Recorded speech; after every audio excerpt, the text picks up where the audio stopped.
छत्तीसगढ़ से प्रदेश में विधानसभा चुनाव की तारीखें नजदीक आते ही राजनीतिक गलियारों में अब हलचल तेज हो गई है। बलरामपुर जिले की सबसे हॉट सीट माने जाने वाली रामानुजगंज विधानसभा के वर्तमान विधायक बृहस्पति सिंह से साधना न्यूज ने खास बातचीत की, जिसमें उन्होंने विधानसभा चुनाव और भाजपा के 21 उम्मीदवारों की सूची में रामानुजगंज विधानसभा से राम विचार नेताम के उम्मीदवार घोषित होने पर खास बातचीत की। देखिए ये खास खबर।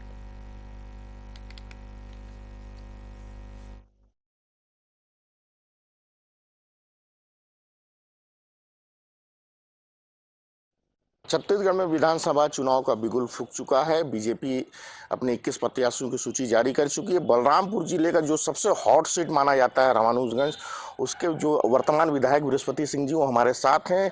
विधानसभा की काम की भी बात करेंगे और जो एक और उम्मीदवार जो यहाँ से कांग्रेस के जो जारी किया गया है नाम आ रहा है, उन उम्मीदवार के भी बारे में जानने की कोशिश करेंगे कि क्या है आखिर वहाँ की राजनीतिक गलियारे की हलचल जो चल रही है। बहुत बहुत स्वागत सर। धन्यवाद। सबसे पहले तो विधानसभा की बात करूंगी क्योंकि बहुत हॉट सीट माना जाता है और उसमें लगातार विधायक बन रहे हैं आप। और जो बीजेपी 21 उम्मीदवारों की सूची की जारी की है उसमें राम विचार नेताम का वहां से नाम आया हुआ है, क्या मानते हैं?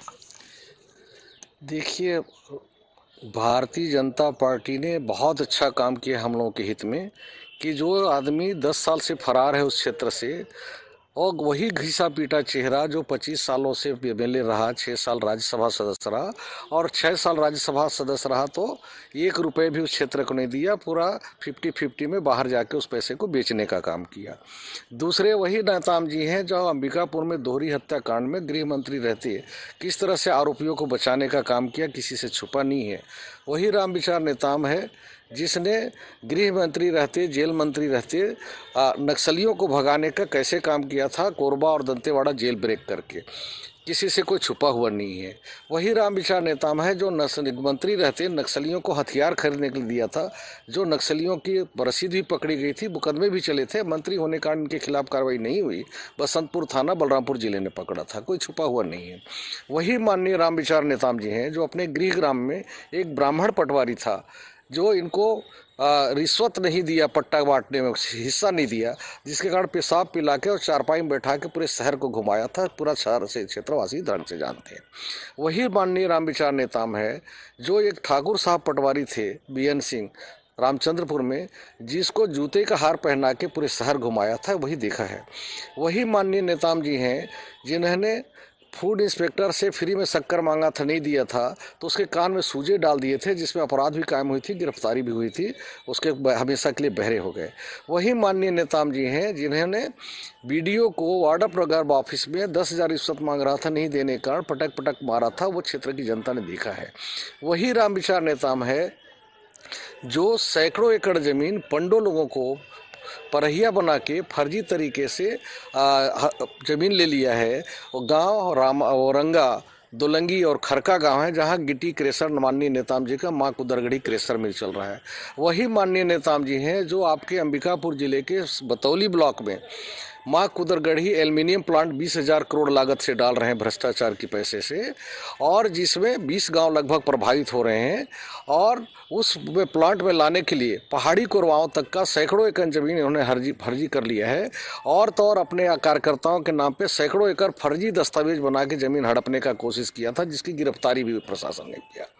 वही माननीय नेताम जी हैं जो अंबिकापुर के आपके यहाँ पे प्रभु खैरवार का जमीन मेन रोड पे उन्होंने नौकरी देने के नाम पे झांसा दे के रजिस्ट्री करा लिया, जिसको सिंगल 1 रुपया दिया ना नौकरी किया। वही माननीय नेताम जी हैं जो भनौरा गांव बलरामपुर में पेट्रोल पंप जहां लगी है, जहां कार्यालय खोले हैं, एक आदिवासी की जमीन उन्होंने हड़प लिया और 1 रुपये सिंगल नहीं दिया। वही नेताम जी हैं जिन्होंने तातापानी में एक आदिवासी की जमीन को मेन रोड देखेंगे जहां मेला लगता है, वहां पे जमीन 3 एकड़ हड़प लिया, जिसको 1 रुपये उसने नहीं दिया। वही नेताम जी हैं जिन्होंने लगातार इस क्षेत्र को लूटने का काम किया। और अंबिका रायपुर में आप गाएंगे तो देखेंगे करेंसी टावर है, उसका ओरिजिनल मालिक कौन है पता कर लेना, आपको पता चल जाएगा। माननीय नेताम जी के पैसे लगे हैं। अंबिकापुर में भी सैकड़ों एकड़ जमीन, बिलासपुर में भी सैकड़ों एकड़ जमीन, और कहाँ ईडी घूम रही है, कहाँ सीबीआई घूम रही है। कांग्रेसियों को तो लगातार आप साहब छापा मार रहे हो, इन लोगों को क्यों नहीं कर पा रहे हो? क्योंकि आपके पार्टी के हैं इसलिए आप नहीं कर पा रहे हो। तो ये नेताम जी के आने से कोई फर्क नहीं पड़ता। क्षेत्र की जनता देख चुकी है, समझ चुकी है, और माननीय लगातार ये रायपुर रहते हैं, माननीय फलाने तारीख कितना बजे आएंगे और माननीय फलाने तारीख कितना बजे जाएंगे, सब लोगों ने उनके चाल चरित्र और चेहरे को देख चुका है। और इससे हम क्षेत्र की जनता को कोई फर्क नहीं पड़ता। क्षेत्र की जनता को ये चाहिए कि हर सुख दुख में, अगर आपके साथ एक्सीडेंट हुई, कोई घटना हुई, दुर्घटना हुई, कोई बीमार हुआ, कोई अस्पताल गया, कोई मुसीबत आई, तो उसके खास समय में जो काम आता है उसके साथ क्षेत्र की जनता रहती है। और इसी का कारण है। और जहां तक उम्मीदवारी की बात आपने कहा कि अंबिकापुर से उम्मीदवार, तो अंबिकापुर से उम्मीदवार तो सब जगह। इसमें देखिए, आरोप प्रत्यारोप की जो बात आ रही थी, आप माननीय रामविचार नेताम के ऊपर जो आरोप तो आपके ऊपर भी बहुत सारे लगते आ रहे हैं, बहुत सारा ऑडियो आपका भी वायरल होता है, उसमें क्या कहना चाहेंगे? देखिए, यही मौका 5 साल के बाद आता है क्षेत्र की जनता के पास कि हमने क्या गलत किया, आपने क्या गलत किया, आपने क्या अच्छा किया, हमने क्या अच्छा किया।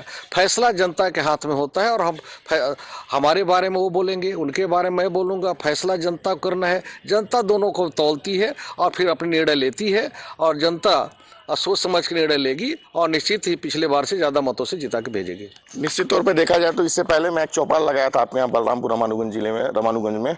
उस चौपाल में भी आपके कामों की खैर वहाँ सराहना कर रहे थे। कितने वहाँ की जनता कितना खुश है आपके कामों से? देखिए, हमारे क्षेत्र की जनता, स्वाभाविक है कि राजनीति में रहते हैं तो कुछ न कुछ विरोधी रहते हैं। राम राज था तब भी कोई रावण के पक्ष के धर्म तो विरोधी रहते ही हैं। तो ऐसा विरोधी रहना स्वाभाविक है और रहना भी चाहिए। विरोधी नहीं रहेगा तो आप सजग नहीं रहेंगे, उससे कोई फर्क नहीं पड़ता। लेकिन अधिकांश जनता बहुत खुश है। शिक्षा के क्षेत्र में, स्वास्थ्य के क्षेत्र में, बाकी सभी मामलों में उनके विकास हुए हैं। पुल पुलिया सड़कें बने हैं, उनके आवागमन साधन हुए हैं। आज गरीब से गरीब बच्चों लोगों को निःशुल्क पढ़ाई मिल रहा है, और जो बीमार पड़ते हैं उनके इलाज के लिए हम लोग खुलेआम रुपये देते हैं, उनके सहयोग करते हैं, आर्थिक सहयोग करते हैं। तो क्षेत्र की जनता निश्चित ही, मुझे पूरा भरोसा है क्षेत्र की जनता पे, जिनके साथ हम रोज सोते हैं, बैठते हैं, उठते हैं, रहते हैं, खाते हैं, पीते हैं, हर चीज़ उनके साथ करते हैं। तो क्षेत्र अपना साथ में रहने वाले उम्मीदवार को पसंद करेंगे, बाहरी रहने वालों को पसंद नहीं करेंगे। उप मुख्यमंत्री का जो बयान आया है अभी राजपुर में, उस बयान के बाद आपकी टिकट कितनी पक्की मानी जाए वहां से? देखिए, सरगुजा महाराज बहुत बड़े नेता हैं, छत्तीसगढ़ के डिप्टी सीएम हैं, और उनका कभी कभी गुस्सा होना, कभी कभी प्यार करना हम लोग के लिए प्रसाद स्वरूप होता है। प्रसाद स्वरूप करके हम लोग ग्रहण करते हैं। जहाँ तक टिकट की बात है, ये 20 लोग स्क्रीनिंग कमेटी में लगभग हैं, जिसमें एक महाराज साहब भी हमारे हैं। और ये सारे लोग, सभी का सर्वे रिपोर्ट आता है। हर राजनीतिक दल अपना अपना सर्वे कराता है, सभी की रिपोर्ट मंगवाता है, कौन जीत सकता है, कौन नहीं जीत सकता है। गंभीरता से विचार मंथन के बाद जो हाईकमान तय करता है वो सबके लिए सम्मान होता है। कोई एक व्यक्ति के टिकट काटने और बांटने से नहीं होता। निश्चित तौर पर एक नाम आपके क्षेत्र से बहुत ज्यादातर आ रही है, पिछले बार भी आ रही थी, इससे पहले भी आ रही थी, डॉक्टर अजय तिर्की की। क्या मानते, कितना? डॉक्टर तिर्की साहब हमारे यहाँ बीएमओ हुआ करते थे 20 साल पहले, और लगातार ये 4-5 चुनाव से टिकट मांगते हैं वहाँ। पिछले लगातार हर बार चुनाव मांगते हैं। जब ये दावेदारी करते हैं तो हम लोग का वोट बहुत अच्छा मजबूती से बढ़ता है। मेरे को याद है कि जब हम उसके पहले बार जब हम विधायक बन कर आए थे, उसमें इन्होंने खूब दावेदारी किया था, तो हम लोगों ने 12,000 से जीत के आया, और दोबारा फिर उन्होंने दावेदारी किया तो 32,000 से जीतवाया। और डॉक्टर तिर्की साहब को बहुत बधाई देता हूँ, फिर इन्होंने दावेदारी किया है, तो मुझे यकीन है कि 32,000 से भी ज़्यादा वोटों से हम जीत कर आएंगे उनके सहयोग से। हमारे साथ जो वर्तमान विधायक रामानुगंज के थे उर्वशी सिंह, वो हमारे साथ थे, और खुल के हम लोगों ने चर्चा की विधानसभा को लेकर, और जो उप मुख्यमंत्री का जो बयान आया तो बयान को लेकर भी उन्होंने खुलकर बात की। अंबिकापुर से साधना न्यूज़ के लिए चंद्रशेखर गुप्ता।